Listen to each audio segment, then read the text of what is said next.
Kali ini gue akan coba menguraikan beberapa hal yang bisa dilakukan Salma setelah dia comeback. Tapi gue disclaimer dulu ya, kalau list yang akan gue sampaikan sama sekali bukan dalam konteks ekspektasi.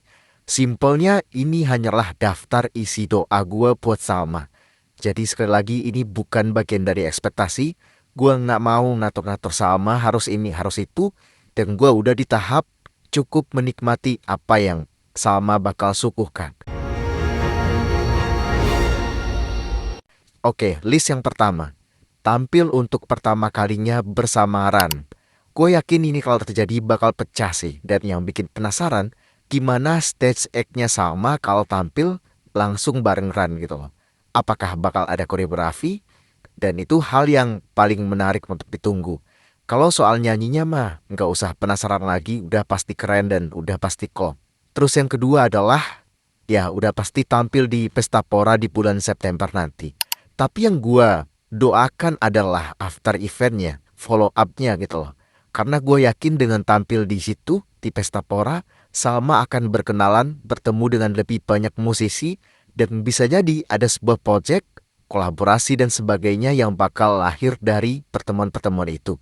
Dan selain itu, ini juga bagus untuk perkembangan karir Salma, dan sebuah tempat bagi dia untuk bisa belajar lebih banyak lagi dari musisi-musisi yang lebih senior.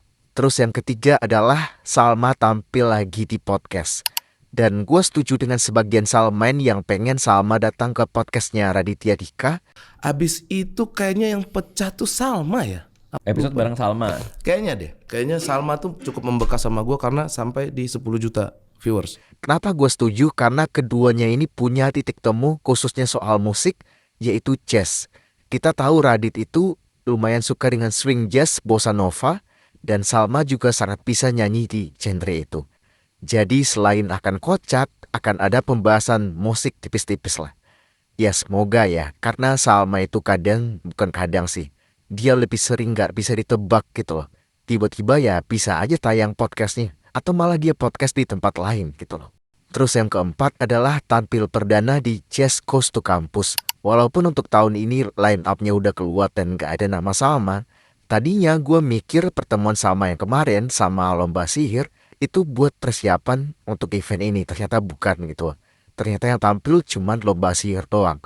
Tapi gak apa-apa, gue akan terus mendoakan agar Salma bisa tampil di event ini suatu saat. Kalau bukan tahun ini, bukan tahun depan ya tahun berikutnya gitu. Selanjutnya yang kelima, dan gue yakin ini harapan semua Salmain, Salma kembali lagi ke panggung Java Jazz.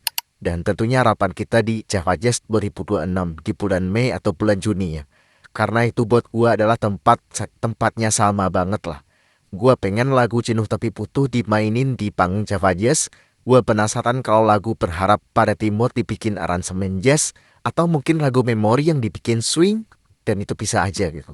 Selanjutnya yang keenam adalah featuring dengan musisi lain di luar pop. Kemarin itu banyak banget rumor yang bilang Salma bakal collab sama si ini sama si itu. Tapi kalau gue ditanya, doa gue adalah Salma bisa featuring untuk sebuah single yang ada jazznya. Jadi bukan Salma yang rilis single ya, tapi Salmanya yang jadi atau yang diundang sebagai featuring di lagu orang lain. Ya sama kayak yang keren kemarin lah gitu.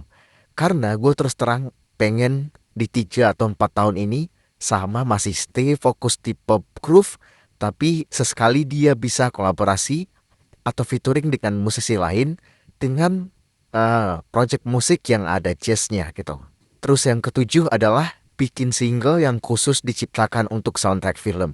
Inilah salah satu kelebihan Salma dengan kualitas musiknya, dengan kualitas karya-karyanya, sehingga lagu-lagu dia cukup dilirik sama rumah produksi film untuk dijadikan soundtrack. Sejauh ini udah ada lagu Rumah, dan kemungkinan lagu Boleh juga akan dipakai sebagai soundtrack film, walaupun boleh juga ciptaan Lali Ilmanino, tapi penyanyinya kalau bukan Salma ya belum tentu juga kualitasnya akan seperti yang sekarang gitu loh.